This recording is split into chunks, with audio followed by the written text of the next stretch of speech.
ஆண்டாள் திருவடிகளே சரணம் சரணம் அநேக கோடி சரணம் சரணம். அடியேன் ஆண்டாள் பாஸ்கர் பேசுகிறேன். இன்றைக்கி எங்கள் வீட்டில் ஒரு அற்புதமான வேப்பம்பூ கஷாயம்.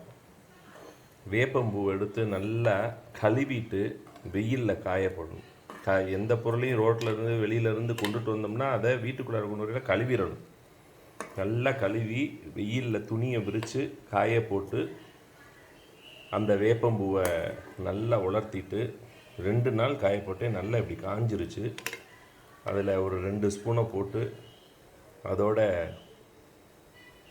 கொஞ்சம் வெந்தயம், ஒரு சின்ன பீஸ் பட்டை, ஒரு ஏலக்காய்